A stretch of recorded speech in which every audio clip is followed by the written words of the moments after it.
Hey, this is Chuck from Monocoque Metalworks. This is our first video of 2022, and it's actually the first video we've done since May of 2021 because 2021 was a tough year for us here. It really took a bite out of me, and no, I did not get COVID, but just about everything else that could happen did. But the biggest problem we had was that Brent, who I'm happy to say is back behind the camera, tore a ligament in his thumb last spring, and that made his right hand non-functional, and that just took him out completely.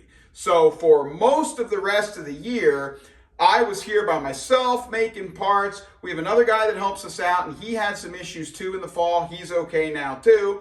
But I was doing it alone for a long time last year, and that's why just keeping up with the jobs in the shop, the parts orders going out, and then I had a million things going on in my personal life. I got 3 teenagers, and the oldest graduated from high school.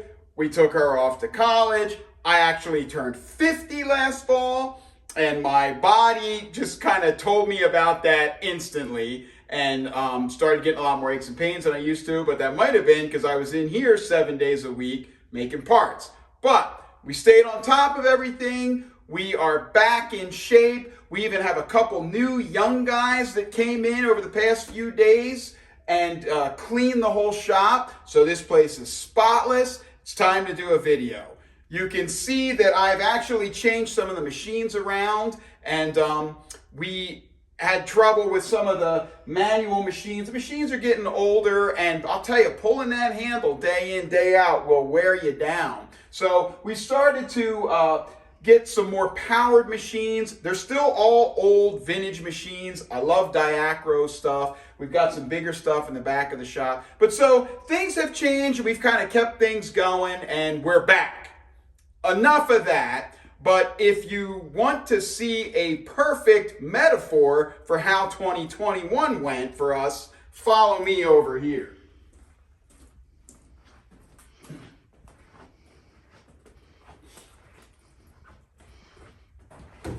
This is how I would use an E-Type to sum up how my year went last year. This is one of the Donovan Racing Jaguars. They're out of Lenox, Massachusetts. They do everything from service to restoration to race prep. And they run 3 race cars, and I'll talk about that a little bit later. But this car last year was rear-ended at speed by a 260Z. And as you can see, it mashed it up pretty good. Now, the good news is that because of the roll cage, it seems to have held the car together very well. The driver was unhurt. I think there were some aches and pains, but that all went okay. But everything in the back of the car got all mashed up. And so, like I said, the roll cage held things together well. I think they could have done some of this repair themselves. It was a little bit above what they wanted to do, and also they wanted to get this down here into the chassis jig to make sure it was straight. And just from the initial plopping it in there and messing around a little bit, it looks like it's pretty much okay. We may have to twist and turn a few things after we start taking it apart, but things are looking good so far. E-Types, you know, an E-Type bonnet is like the greatest crumple zone ever created. And even though you do get damage to the frame rails in a wreck, everything out, you know, you got this much bonnet out past the radiator, and it crumples up pretty well and absorbs an impact. Well, you get that in the tail as well on an E-Type. And this one was not running bumpers because it was a race car, and they're a heavier duty piece that'll mash in. So without that, you've got that same kind of crumple zone, and also because it was hit by a 260Z, you've got that slanted front end, and it kind of came under and pushed the car up, so all the damage is under here. This car also does have aluminum flared rear wings. Obviously, they've been mashed in a little bit. They are bonded to this skin using panel bond. It looks like they may have been originally fitted with some rivets or maybe some clecos, and that's going to work out really well because then I can use those holes to kind of see where it was and where it wants to be. But it's got panel bonding on here. That stuff is hard to get off. Apparently, if we use some heat, it will loosen up the panel bond, but I'm a little leery of how that's going to go because this is 063 aluminum. So we'll see how that goes. But we're going to get this off. We'll cut all this out. I think I will probably, and you can come over here and take a look inside. I'm going to leave what's left of the original rear wings on. You see the fuel filler has been welded in. And this has been a race car. I don't know if since it was new, but for a long, long time. And so, a lot of this stuff really dates back. This was pretty much a rust-free car that had, because it's raced, gets a lot of damage like this, but it's not sitting outside and being driven in the snow and all that. So this car was pretty much rust-free. We will come in here, we will cut the whole boot floor out. This forward panel we will cut out. I call this the three-sided panel. That will come out. You can see, actually, there's still some residual. They blasted this with walnut shells to media blast it without screwing up the aluminum and all that. So we'll cut that all out, and then we will start to kind of pull things back into shape. What's nice about the frame table is you're on a known straight and level surface, so you can come up from it with straight edges and squares and things like that and check everything. And the front of it, this car is what we used to call back in the day a semi-lightweight. So it's a steel tub with an aluminum bonnet, aluminum doors, and I guess we should look at this while we're still back here, an aluminum deck lid. This is an aluminum deck lid. It's just like the real thing, except it's aluminum. And you can see it has suffered some damage here. This looks like it'll be easy to get out, but it's a little deceiving. This will be harder than it looks because I need to press all of this at one time.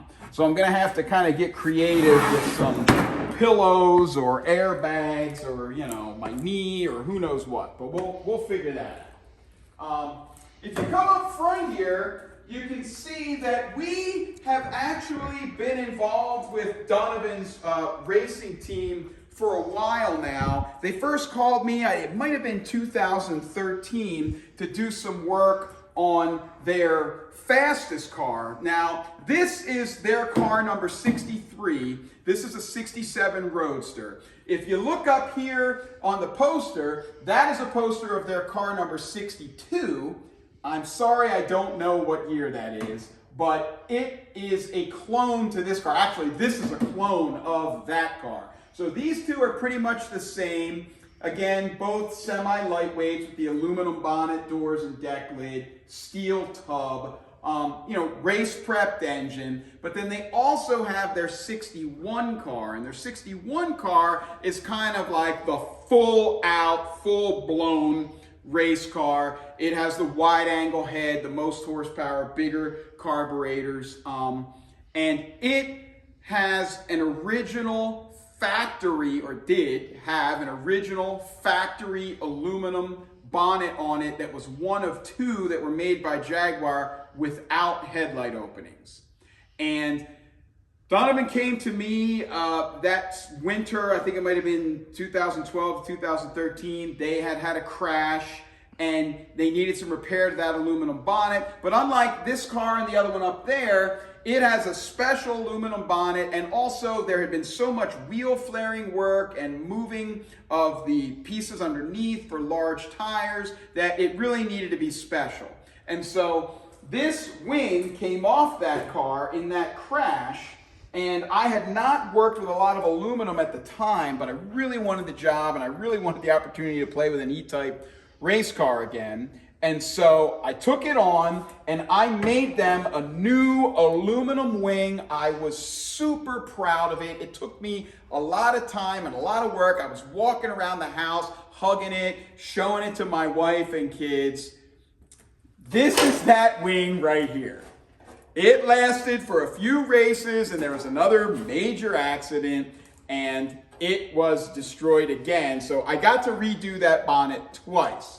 But this is the first aluminum body panel I ever made. It is a wing, and as you can see, there is no headlight whatsoever. The seam, you know, usually the seam would end here and then start up back here. Your headlight opening would be in there, but there's nothing there. But it was nice because I did a lot of work to repair that bonnet. We wanted to keep some of the originality, and so it wasn't as perfect as I would have liked after the second wreck, and I didn't like to see that happen, but it gave me a chance to start over. I did the whole bonnet again. I made 2 new wings and a new lower valance. This is actually part of what's left of that lower valance from that factory bonnet. So we are going to rebuild the tail end of this car. It'll be good as new, might even be a little better than it was in some spots.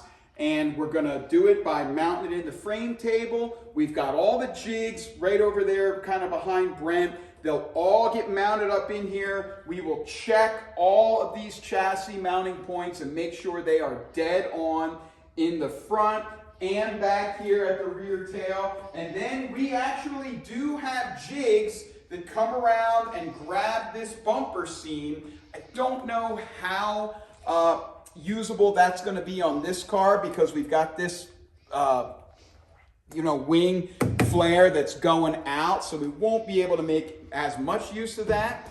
But this is just the first video in a series of videos, and I will take you with me as I bring this race car back together. So stay tuned. I know it's getting a little long, and I didn't expect to do it all in one shot like this, but we will fix her up, and whatever you need for your E-Type panels for racing or the street or concours, call us. We'll get you what you need.